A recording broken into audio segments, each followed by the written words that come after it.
Hello, and thank you for tuning in to another episode of CPA Review and More. We are pleased to bring you the #1 podcast for CPAs and CPA candidates. If you'd like to learn more about how Yaeger CPA Review can help you, find us on our website at yaegercpareview.com. Now, here's your host, Phil Yaeger. Hello, everyone. This is Phil Yaeger, and welcome to my podcast, CPA Review and More. All right. We don't have a lot to talk about with CPA Review. You can only talk about it so much. All right. But I do own a CPA Review school and prepare people for the CPA exam. But most of my guests are more, because I like to bring people in on with different areas, cryptocurrency, cybersecurity. We had a guest about that. And as I say, I scan the globe for the best guests. How's that? All right. And I scan the globe, and I'm a visionary. I tell you, I'm a visionary. I closed my eyes and I said, we have to talk about premium fees, how to get better fees if we have a practice. And I found, all right, and she was standing there in Southern California. By the way, she is in Southern California. I said, do you handle that area? She says, oh yeah, that's funny. So anyway, I have on my guest today, Loren Fogelman, all right? And Loren is what would you call yourself, Loren? A coach of some type? What would you call yourself? A price and profit coach. A price and profit coach. Okay. All right. That's interesting. All right. And Loren actually, when I was in practice, I charged per hour. What a mistake that was. And someone actually somewhere down the road, years down the road, someone said, you should charge by your services. And I remember one day I was running short on time, and someone came with all their stuff to do a tax return. Okay. I did the return in front of them. It took me 10 minutes. All right. When I asked for my bill, my fee, she says, you only work 10 minutes. All right. Gee, if I got paid that much, I would be an accountant too. But, they seem to forget that after a while, if you do the work long enough, all right, you can do it more efficiently and faster, but not sloppy. And I just got faster. That's what it was. So, never really made a lot. And I knew I should be charging for my services, what they were worth. Maybe I didn't think I was worth that much. I don't know. But anyway, Loren, when you go around and you give your talks, okay, can I use that word? Give your talks. All right. What do you tell people? What is your area that you tell them about? But basically, what I focus on is how accounting professionals can go ahead and earn more than an hourly rate. Also, how to enroll quality clients, because most of them don't like the free consultations, especially the money part where they're talking about getting paid for their services. And then the third part is how to lighten your workload so you're not a slave to your firm. So those are the three things that I talk a lot about: is how to increase your rates to make more money, how to enroll clients who actually appreciate, respect you, and do not treat you like an employee, and also how to lighten your workload so you can really sustain your firm and your profession without burning out or sacrificing time with your family. When you're in practice as a CPA, an accountant, all right, people call you on the phone, all right, and they feel, hey, they're not in the office, they're just calling you, all right. What do you tell your clients? Do you tell them, hey, if someone calls you on the phone, bill for that, bill for everything? What do you tell them on that? I believe that you have to teach your clients how to be good clients and how to work with you. Therefore, it's good to be able to set expectations of how to communicate with you. That way, if they text you at 8 o'clock on Friday night, you're not dropping your time with your family, running to fire up your computer and get back to them with an answer immediately. Customer service is not really about someone having 24/7 access to you and getting an immediate response. What is customer service then? Customer service is about having a relationship with your customer. However, you want to have a healthy relationship where they understand how to best communicate with you, how to work with you, what they can expect from you, as well as what you can expect from them. So it's actually a two-way street where there's some boundaries, and you don't need to be tied to your technology 24/7 if you don't want to be. Now, what type of clients, you deal with accounting firms, obviously, right? Those are all my clients, accounting professionals. And what type of client are you looking for? The higher end client? You're gonna start with an entry level firm that just opened up. All right. Who do you deal with? I would say the majority of my clients have already been in business for 3 years or more. They have under 8 people on their staff or payroll. And what they have experienced is what I call an upper limit challenge. Basically, what's happened is that they've continued to grow, but in order to continue to increase their income level and to be able to do all their work, they need to now start taking away from their personal time and other things that are not work related in order to be able to continue to keep everything operational. So basically, they're on the verge of burnout where they're working too many hours and they can't increase their revenues because they have no more time to give. The accounting market there's a shortage of accountants. All right.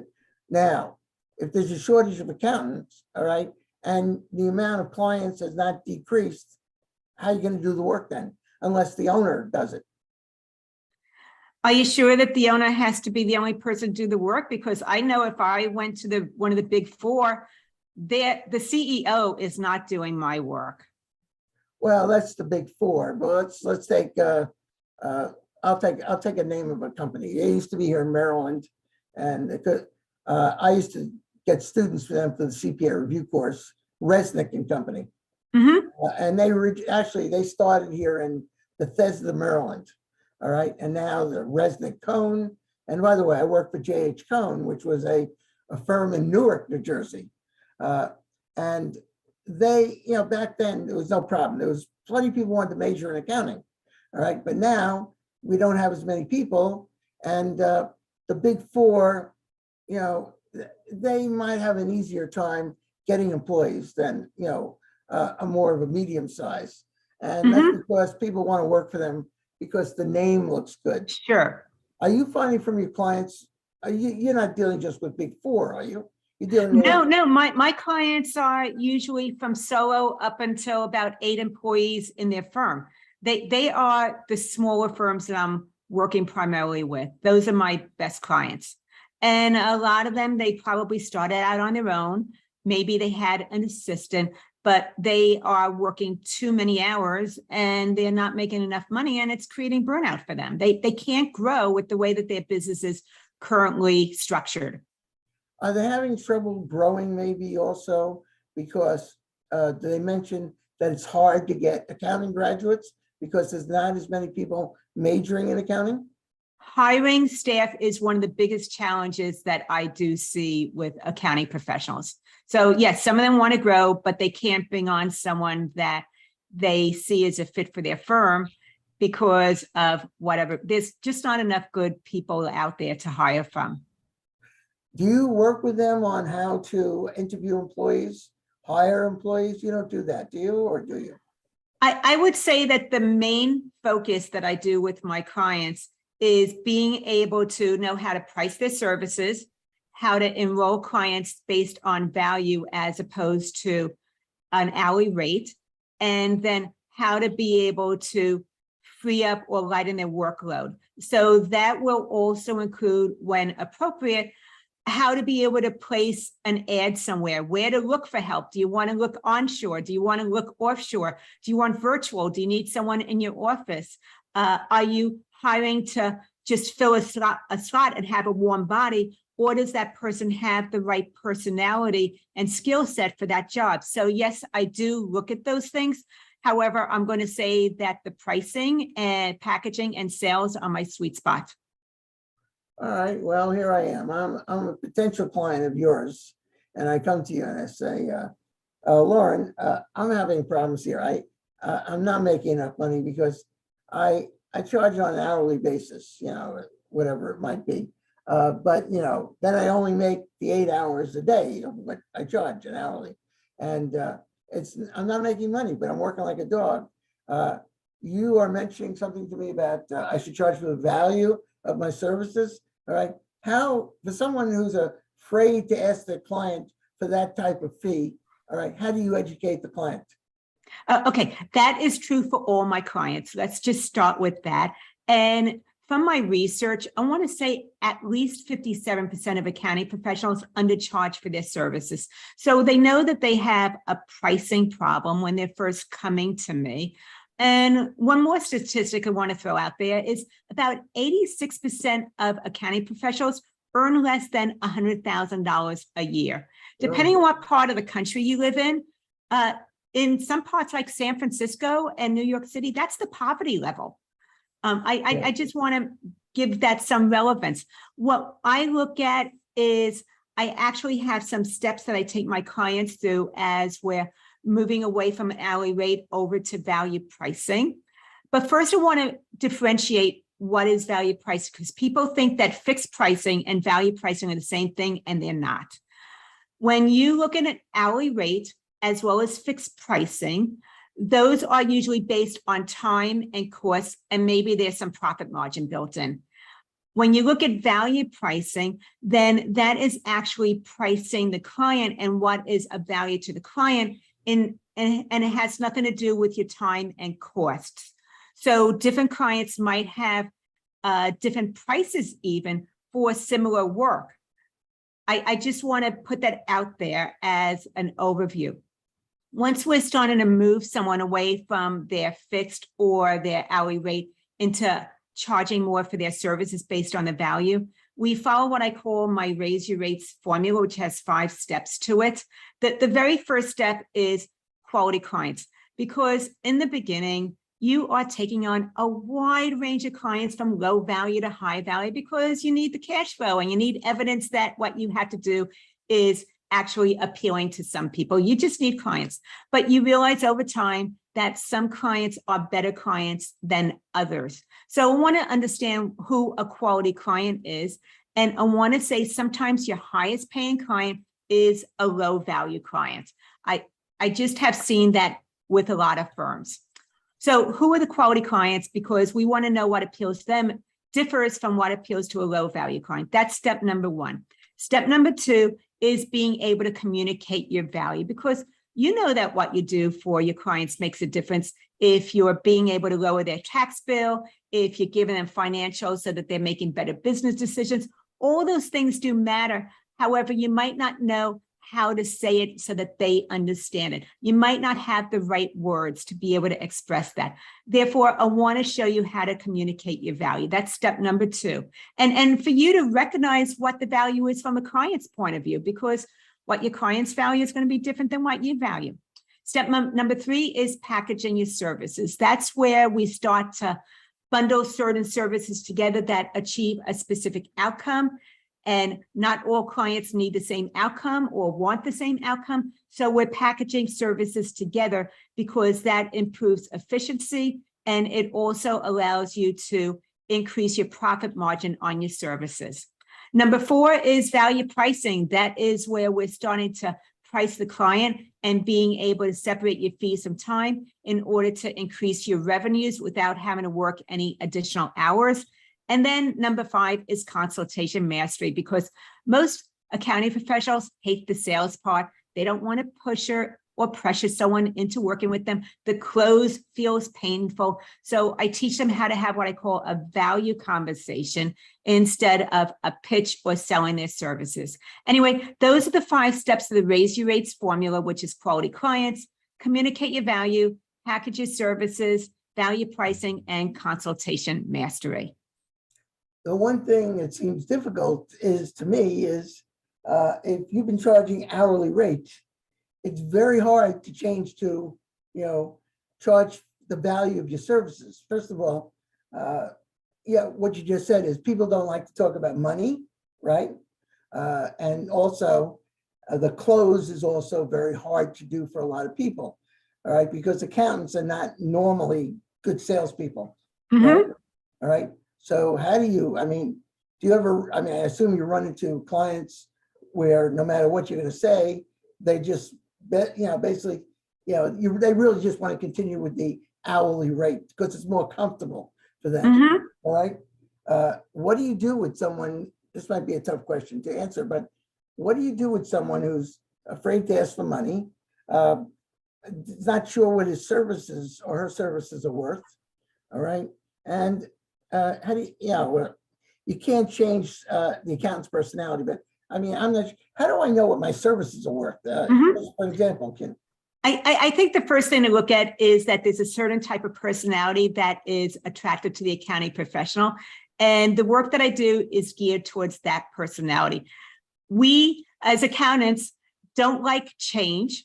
We'll stick with the status quo until we can't stick with it any longer. We happen to be risk resistant. We don't like doing things where we don't know if the odds are in our favor or not. Very customer oriented, so we don't want to offend our clients. We're afraid of them leaving, so we think about raising our rates for many, many years before we ever do it, and our legacy clients are probably still at their original rates. Totally understand that.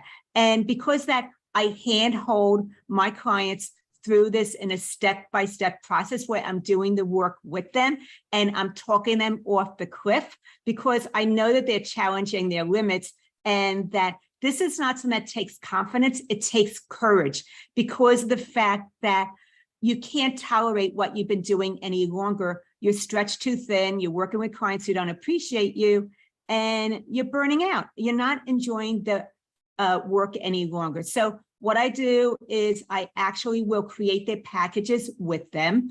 I will price their services along with them. With some clients, we even go through the entire client list of where they're currently priced at and where they ought to be. I will help them with knowing what questions to ask when they're bringing in new clients at the new rates, but also how to be able to go back to your old clients, including the legacy clients, and get them up to your new rates also. And the reason that we need to do that is because otherwise you end up with two business models where new clients are in one type of rate and package, and then the old clients are still at an hourly rate, which doesn't work. So every single client needs to be able to bring their old clients up to the new packages also. I give them the letters, the templates, the script, everything that they need to be able to do this. I will handhold them through the process. You still have accounting firms, they feel, everyone's always afraid, I'm charging too much. I'm not worth that, they didn't use those exact same words. But do you have any of your clients, before you got a hold of them and worked with them, that were offering discounts to the clients? Oh my gosh, yes. I actually just did a whole webinar to my list on that yesterday of how to enroll premium clients without negotiating your services. So they absolutely will offer discounts because they don't understand negotiation. And they think, okay, let's just get back to when they're talking about their services and they talked about what it would be to work with them and the investment to work with them, and then there's silence. They're kind of squirming with that silence. It's uncomfortable. And they get nervous, they get anxious, they break the silence by immediately lowering their price without someone even asking for a discount. So they are discounting themselves before anybody is even asking about that. So I teach them how to be able to work through that process also. And just discounting your service is not negotiations. It's a discount. So you are sometimes your own worst enemy, and you might kill your own sale because you don't realize how the sales process works. I was, I answer the phone occasionally with the CPA review school. It used to be more calls would come in before we had the internet. So now people go to the internet, and I don't like the internet. It's very impersonal. But, I just got a call probably about a half hour before we got together, and this woman calls up and she's been out of school for 30 years. Should you go for the CPA? And, I'm talking with her, and then she hit me up with this. All right. How come you don't give any discounts? Now, we believe in this, okay? We believe in showing a fair, favorable rate what we charge for our course, where our competitors, what they do is they mark it up and then mark it down. So it looks like they're giving a discount, all right? Mhm. And I get this question all the time. I guess at this point in my life, I say, lady, if you can't see what they're doing, then maybe you shouldn't take, I don't say that, but I don't know. You want to say that. I would like to say a lot of things, actually. But I don't know, how to handle that. I really, I guess I'm not in the mood to, I'm not in the mood to say, well, we charge a fair price, and I'm really sort of apologizing, Mhm. Phil, first of all, fair is a subjective thing. What you think is fair, what I think is fair, what that other woman thinks is fair is going to be three different things. It's very, very subjective. So let's start with that. I believe that I can't decide what's a fair price for somebody else. They need to decide that for themselves. Now, when we're talking about the courses that your academy has, then that's a commodity. They are definitely going to be comparing you to other similar platforms that do something. And a lot of them will be price shopping. That's okay. But we're talking about accounting professionals and their firms. And that's a little bit of a different type of business model. So with that, when clients are coming to them, they're considering three specific things when making a decision to work with you or not. They are looking at the client experience. So what's the relationship like? Do you answer the phone? Are you available? When I ask you these questions, can I ask you them without feeling ashamed, embarrassed, or guilty because I don't really understand the financials? So they're looking at the client, or is it more transactional, where I'm more like going to one of those sweatshop factory tax services. I'm not going to name any names, and they don't really know me or anything like that. They're just pushing out as many as they could possibly I can. say H&R Schlock. It's not that company. Yeah. I was thinking more like the Statue of Liberty. That's Okay, so you have a relationship with your clients, you know them by name usually, you meet with them a couple of times a year possibly, as opposed to you being transactional. So people are looking at the relationship. The other thing that they're considering is your skill set. Do you have the skill set, the expertise, the knowledge, as well as the software and the tools to be able to deliver on what I'm hiring you to do? Those are two things that they're considering, and then price is third. So they will consider the relationship, the skill set, and the price, but price is number three. The only time that price is the top of the list is when we're talking about our price-sensitive clients who want to get as much as they possibly can for you for as little as possible. And those clients are not really great clients to work with. You don't want them. You want to just bless them and let them go. So you want to be able to do what's necessary to have a client see your value, and you want to emphasize the relationship as well as the fact that you can deliver on what they're hiring you to do in the time that you promised. Now, I was looking at LinkedIn, and it says you speak about should you accept every client, and you're saying you should not select every client who's willing to pay your fees. It could be harmful. Is that what you said? Yes, I just said that yesterday, actually. Well, you see, I told you I'm a visionary. Yeah. You know a lot of stuff. I read tea leaves too, and whatever those cards are called. Yes, low value clients are harmful to your health as well as your bank account. And you do have some low value clients who treat you with respect, but then when they're working with one of your staff members, they're treating that person very rudely. So they might treat you one way as a business owner, but they're treating your staff a very different way. And those are not good clients, because I believe if you have good staff, your staff is golden, and you want to keep them because it's harder to replace good staff, as we were talking about in the beginning, than it is to replace a bad client. So accepting every client could be harmful, all right, is even if they're willing to pay your fees, and let's assume they're a high-end client, why wouldn't you, what you just said was this applies to lower income clients. Is that what you said to me?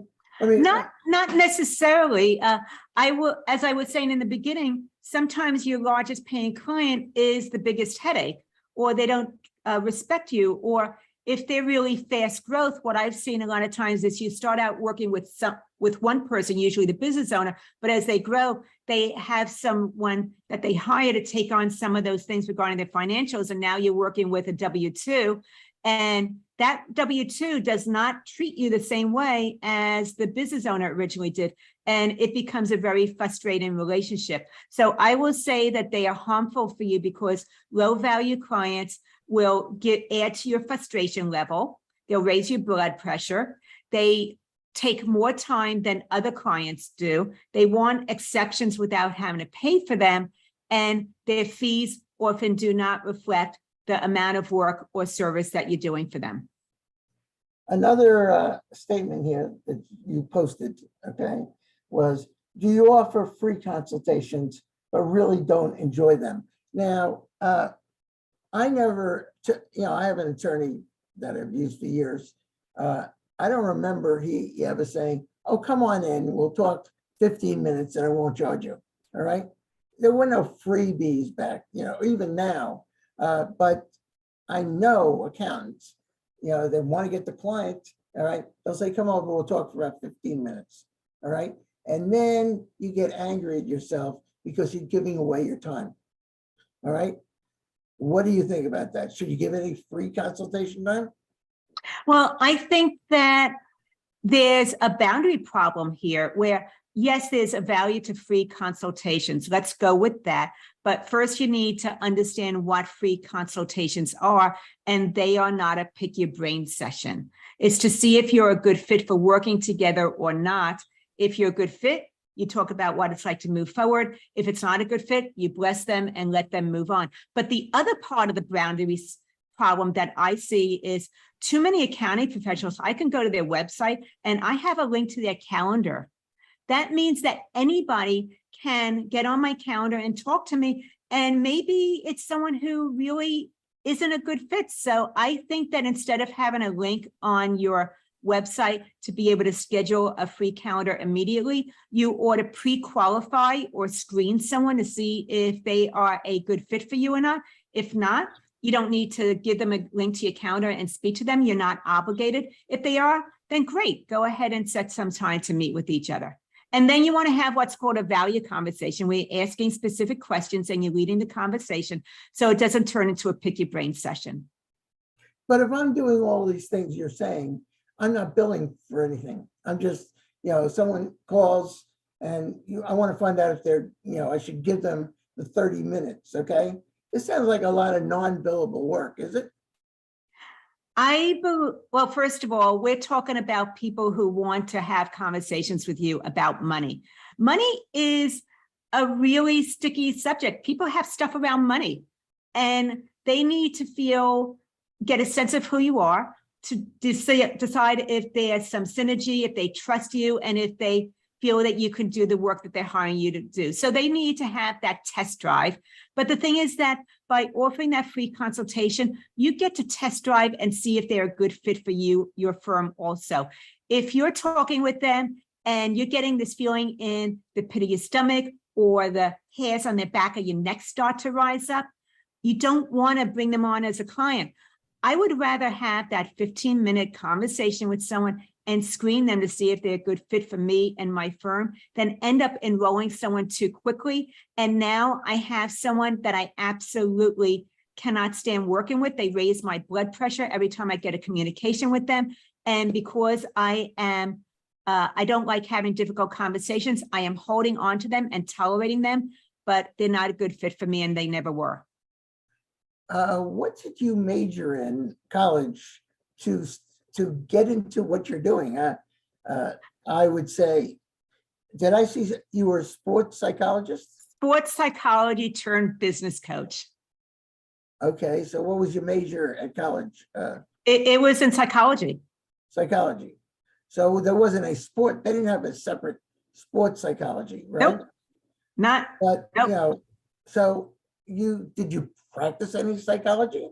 Yeah, my husband and I owned a counseling agency where we had up to 11 employees, combination of W-2s, 1099s for 12 years before we sold that practice. That was the one where I burned out and I sacrificed. And I never, ever wanted to make those sacrifices again. And that's when I started looking for my next best move and moved in this direction. Where were you living at the time you did the psychology? Well, originally started out in Miami, Florida, and then we wanted a better life for our children. And we made the move over to Oregon. And that's when we bought an agency and had our practice. Did you need an advanced degree to do psychology in Florida at the time? I have a master's. You have a master's? However, I have never been licensed. And I'm okay saying that because just because I chose not to have that licensure behind my name does not make any difference as to how effective I am at what I'm doing. I've always been able to work under my husband's license when we had our agency, and it was good enough for me. I did not need a long list of alphabets behind my name. You're a real entrepreneur. I mean, you're a good salesman. Would you say that? You think you're a good salesman? It's something I learned to do, Phil. Just like accounting professionals, I'm actually more of an introvert than an extrovert. No. Absolutely. Okay. I will just say networking, marketing, all that stuff is not in my comfort zone. However, I've had to learn how to do that in order to enroll the right clients into working with me and to have a business. Do they ask you to get involved with their social marketing and all that stuff? I let them know that I am not a marketing coach. If I can help them with communicating their value, that's actually the second step of the Raise Your Rates formula in order to appeal to the right client to them and to separate themselves or differentiate their services from everybody else. So I do help them understand what to focus on and put out there. However, I am not a marketing coach. I don't want them to do their social media. I don't want to really talk about their Facebook accounts or managing Instagram. That is not what I do. I want to show them how to grow their bank account by being able to price their services correctly and know how to lead someone through the sales process and working more efficiently so that they don't feel like a slave to their business. If you were a sports psychology major, how did you get involved with accountants? You said, what did you know about accounting to go into? How'd you get these people, convince them to hear what you're saying and go with it? I mean, did you get that question? I mean, what's your background? Sometimes. I will say that I come from a family filled with accountants. My sister-in-law was a CPA and an attorney. My mom always had her taxes spread out all over the kitchen table during tax season. She did it herself. My brother's a CPA. My son-in-law is a CPA in Israel that does taxes for US expatriates that live in Israel. So I am surrounded by accounting professionals, and I have a very strong respect for them. And I've always enjoyed business ownership. My parents are entrepreneurs too. What I saw is I was looking for someone who was the right fit. I've always done some business coaching, even when I did sports psychology, because there's more similarities than differences between top performing athletes and growth-minded accounting professionals. It was just figuring out what my sweet spot was over time and gradually moving from one to the other. I only became an accountant because my mother said if I didn't continue majoring in accounting, she wouldn't pay for the tuition. Okay. I did not want to be an accountant. All right. And there are times where I say, maybe I was right, but it turned out okay. I got the CPA, and it gave me all different types of options what I could do during my lifetime. And so from that alone, I think it was helpful. But yeah, my mother, we lived in a town. It sounds very similar, where everyone was either CPAs, mostly a lot of CPAs actually. And my mother would see these people, boy, they had this practices and they made money. And, I want you to be like Mike Stein. I remember this. I remember the names. And he won't say anything because Mike is far gone. But no, my sister-in-law's father, it was a CPA. Her brother was a CPA. I think it's sort of like the Jackie Mason. Did you ever hear Jackie Mason say, by the way, I met Jackie Mason walking in Miami, all right? He was sitting at what's the mall? Lincoln Mall, Lincoln Road what? Mall, The Lincoln pedestrian, Road Mall. Lincoln Road. There was an ice cream place and someone sitting there having coffee. And I said to my wife, I said, I think that's Jackie Mason. So, I walked over to him and I was very polite. I called him Mr. Mason, and he just sat down and, he was funny. He sat down and he says, what's your name? So I said, Philip Yaeger. He says, are you Jewish? So I said, yeah. He says, are you a doctor?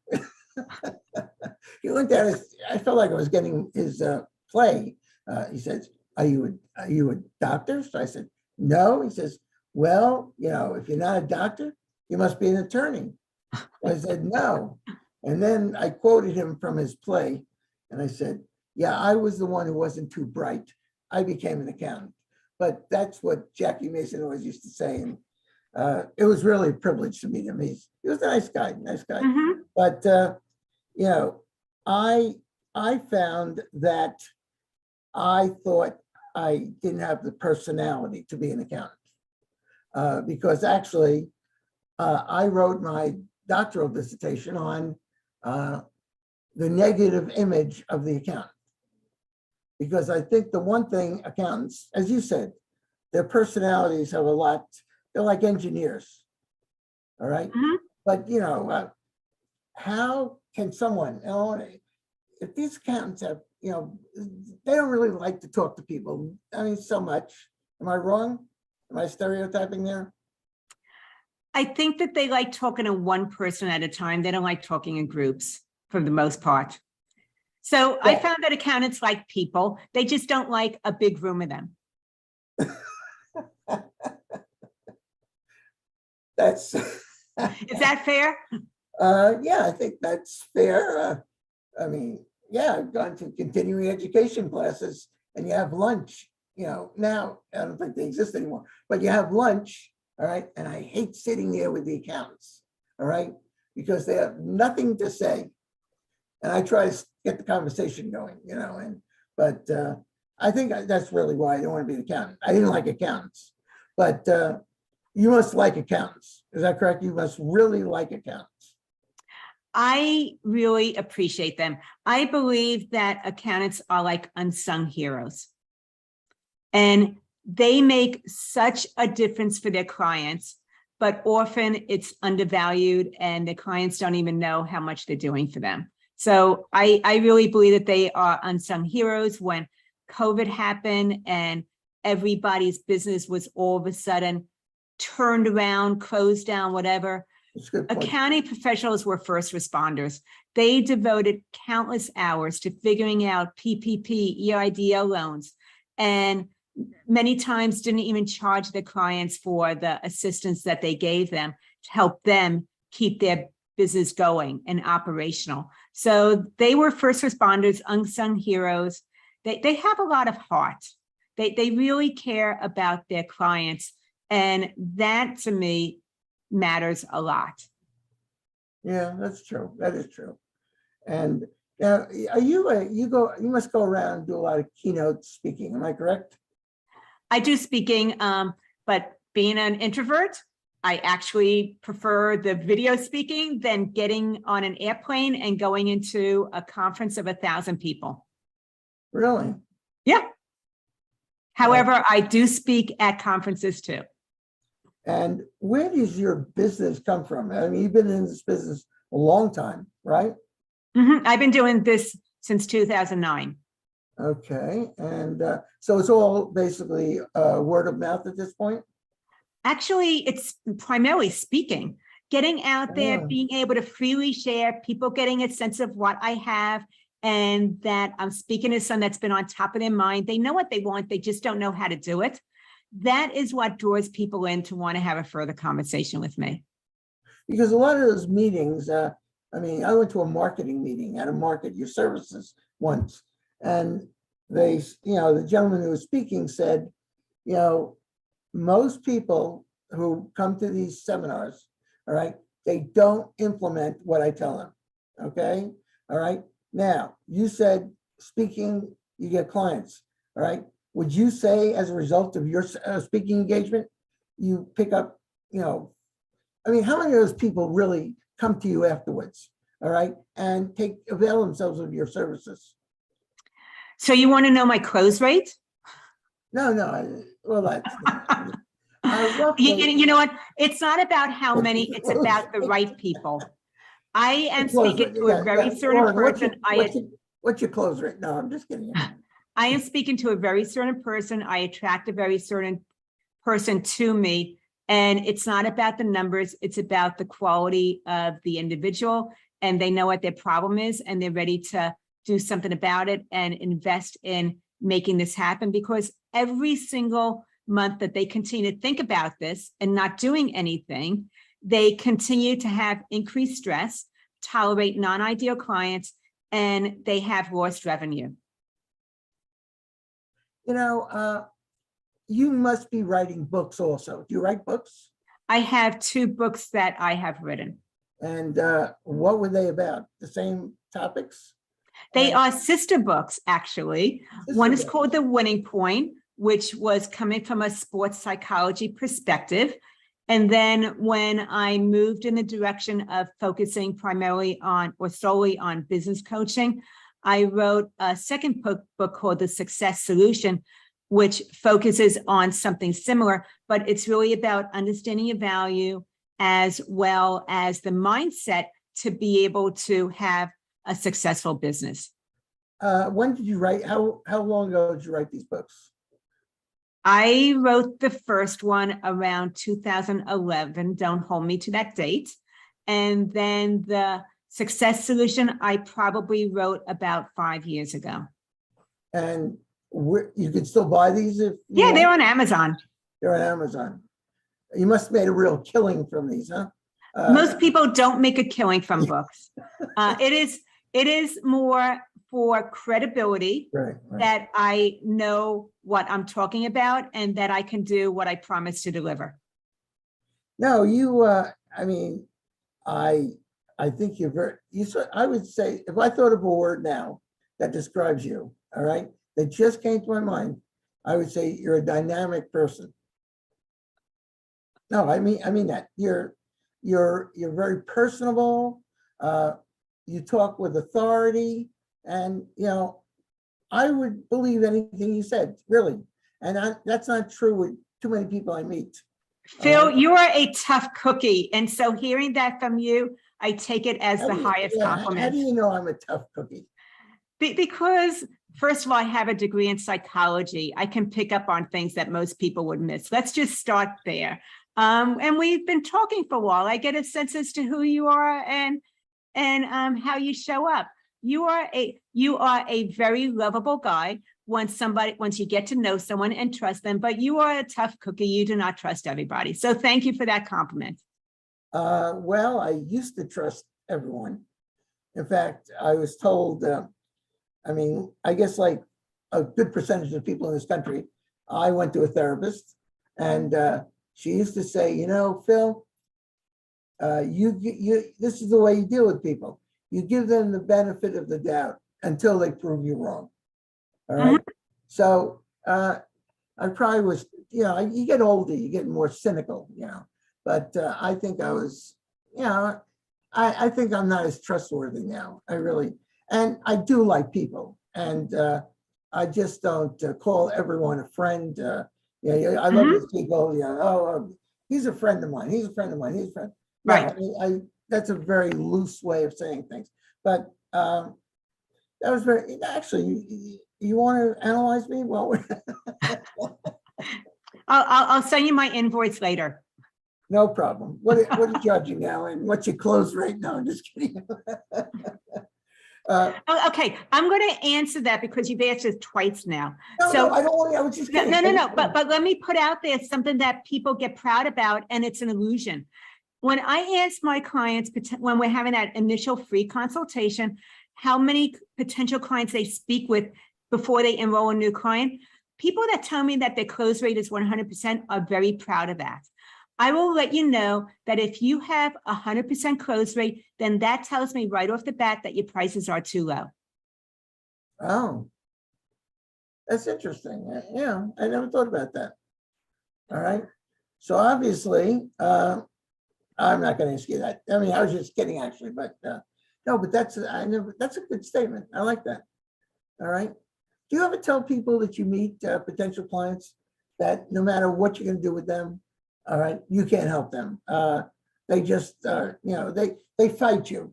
All right. You know what? I would never accept someone like that as a client. That's why I do an initial free consult. If I'm going to work with someone, I want to make sure that it's a good fit, because what I have learned from being a therapist is that all my clients make me smile. Some when they come in the door, some when they go out the door. I want to make sure that all my clients are ones that make me smile when they come in the door. Yeah. You have to like your clients, right? Yes, absolutely. Otherwise, you don't have a dream firm. And so what do you see, what do you, after you, I don't know if you're going to get out of this business at some point. Do you see yourself doing anything else in a similar business or, Phil, I do this work because I want to, not because I have to.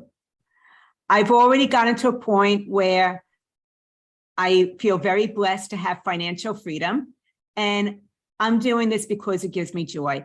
I will continue to do this work as long as it brings me joy. And when it gets to the point that it doesn't, then I have options to consider. Okay, that's good. You know what options you have. That's great. Yeah, I can. You're not supposed to ask women their age. I would guess you're about 35. Am I pretty close? Maybe I should be calling you my friend because I like that statement. Thank you very much. Very No, well. my kids are closer to that age than I am. Oh, yeah, you have 35-year-old child. I cannot believe that. Not quite that old yet, but my kids are in their 30s. So what do they do? What do you do then? What do they do? What are they doing? What my kids do? Well, my son is in sales and he's absolutely loving it, even though he never expected to go into that particular profession. And then my daughter is actually home with the children. They live in Israel. That's right. You mentioned that. So her husband's a CPA and she's at home with the children. Okay. So you have 2 children, really? Yes, I have 2 children. Well, that's very nice. And, I guess the one in Israel you don't see as often, but now we have all these things. Actually, I probably see them more than my son that lives up in Oregon, because when I go out there, I'm out there for a little bit of time. Fortunately, I have a virtual business. I can do my business from anywhere. It doesn't matter. Would you, now, if you don't want to answer this, I will totally understand. All right. How do you determine what you charge for your services? Can you say that again? How do I what? How do you determine what you charge for your services? Can you disclose that to me? How I do what I teach. So I have packages, and when I'm meeting with someone, I'm having during my initial consult, I'm going through what I call a value conversation, which is understanding what is important to them and what they want to achieve and where things currently are. Then if it feels like a fit, we'll talk about the next steps, which would be engaging in one of my packages, and there's options. And if it works for them, great, they enroll in that. If not, that's okay. I also do courses, which are group coaching courses, and they're 5 weeks long. And that's for people that don't want to make a larger investment yet, and they want to get a sense as to what it's like working with me, or maybe they're not ready for a larger package yet. So those are the 2 different ways that I work with people. Is I have 2 group coaching courses that I do throughout the year. One is called the Raise Your Rates Formula, which has to do with a lot of what we talked about, pricing and separating your fees from time. The other one is the Profitable Cleanup Formula, which has to do with turning cleanup projects into your personal ATM machine. You sound like you have so much to do. How do you do everything? It sounds like you got a lot of things going on. All right. You don't get burned out, do you? Or you ever No, do no, that? I'm doing, you know what? I'm doing the things that are within my sweet spot. One of the things that happens that does lead to burnout is people are doing work that they're not very good at or effective at because it needs to be done in their business.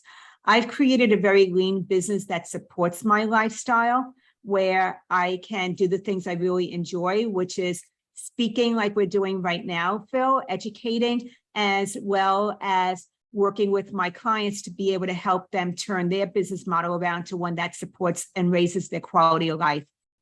The things that I don't enjoy doing, I either hire someone to do for me, or else I just don't offer them. Like the marketing, I don't do marketing. It's not my sweet spot. I know enough to be dangerous, but I don't want to be anybody's marketing coach. Would you say you're self-assured? I feel very confident with what I have to offer and who I am. That has never been an issue for me. And that's that's reason that people like yourself can just, fees don't bother you. Where how many CPAs how many accountants are self-assured that they can say, oh, my services are worth this. All right. I'm not sure they're really all too many self-assured accountants. Then I chose a really good problem to solve for them, right? Yeah, it's interesting. Yeah, because I think one of the things about going into a business like you is that you found the problem. How many, I mean, Okay, I want to answer, wait, I want to answer that. It's similar to Starbucks. Let's talk about value from this perception with Starbucks. Before 1971, when Starbucks first came out in Seattle, Washington, if you wanted to have a business meeting with someone and you didn't have an office, you either had a lunch meeting or you had to rent office space. That was primarily the two different options. And either one of those over time became very, very expensive if you did that on a regular basis. Right. Then Starbucks came on the scene.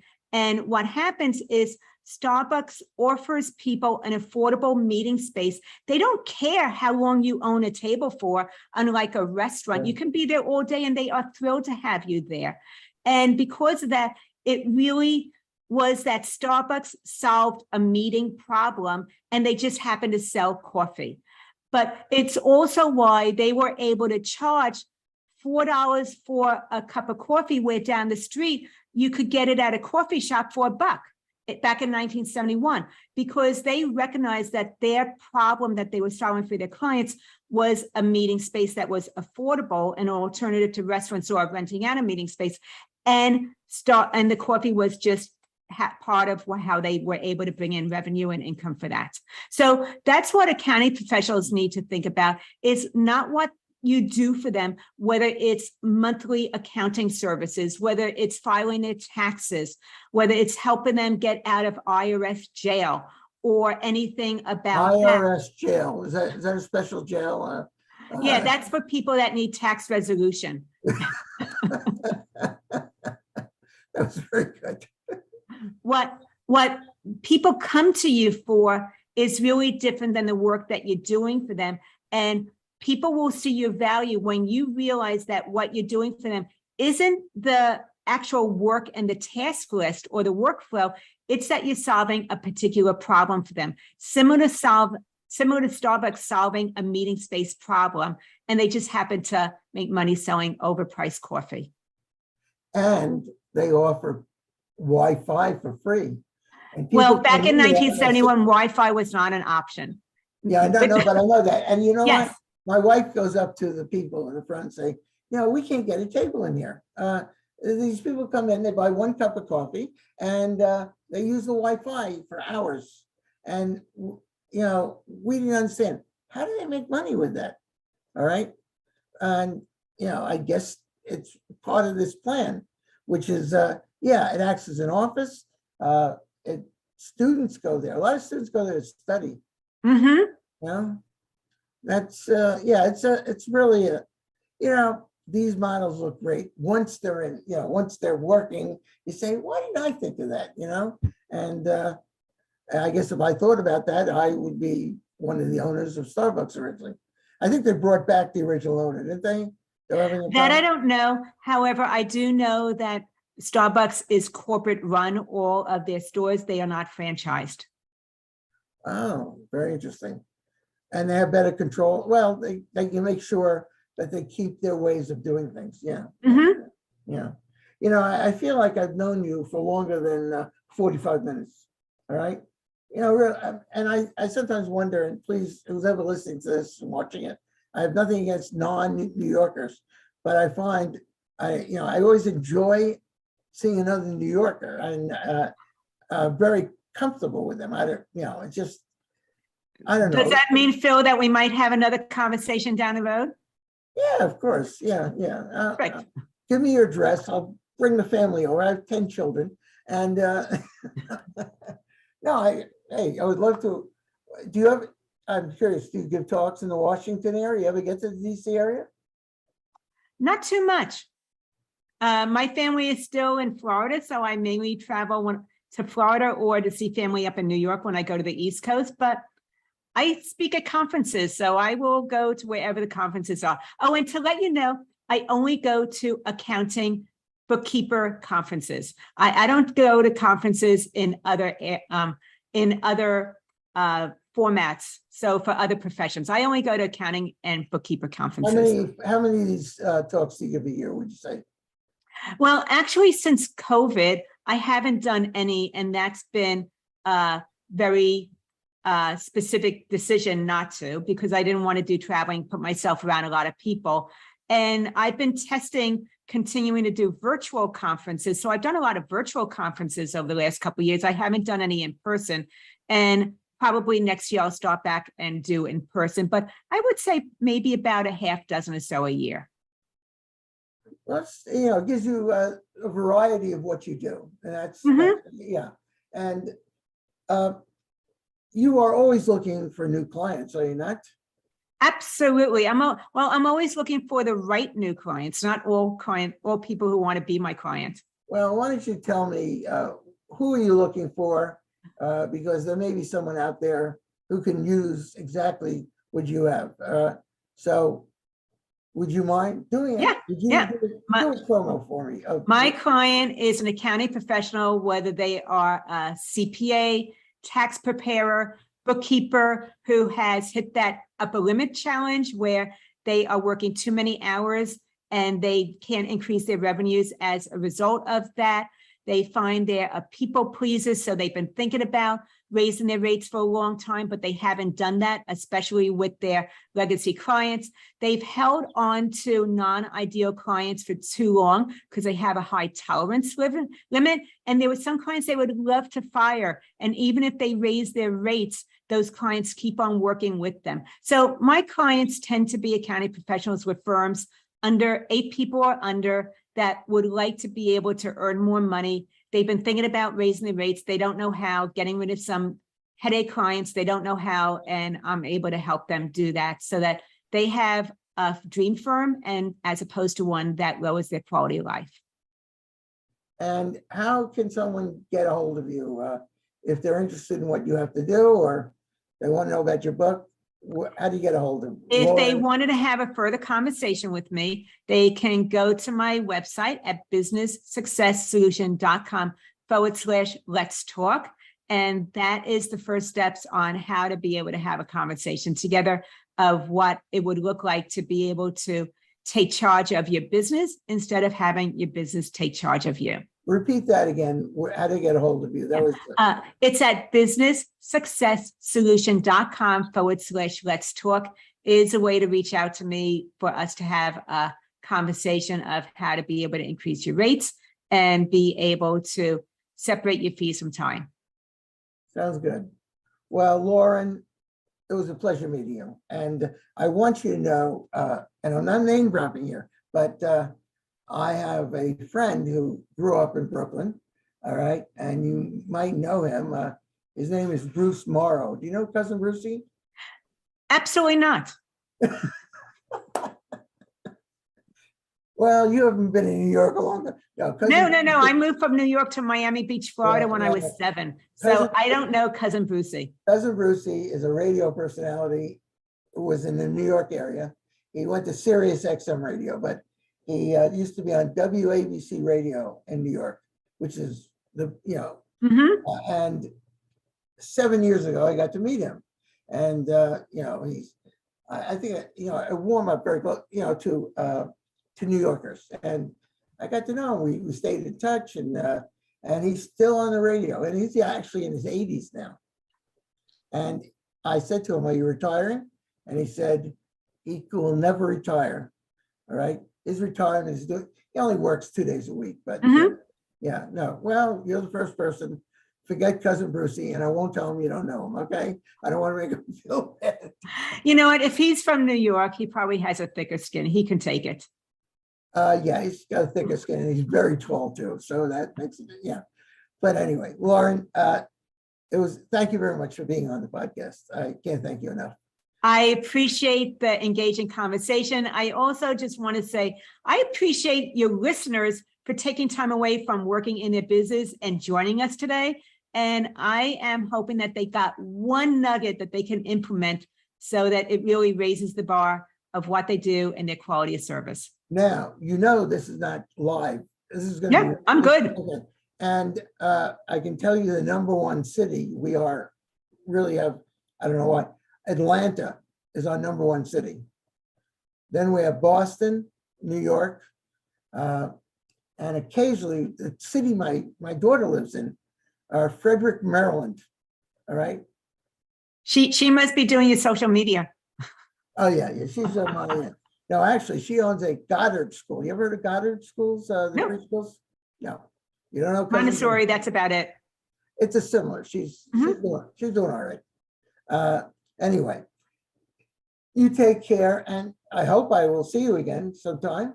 I am looking forward to a follow-up conversation with you.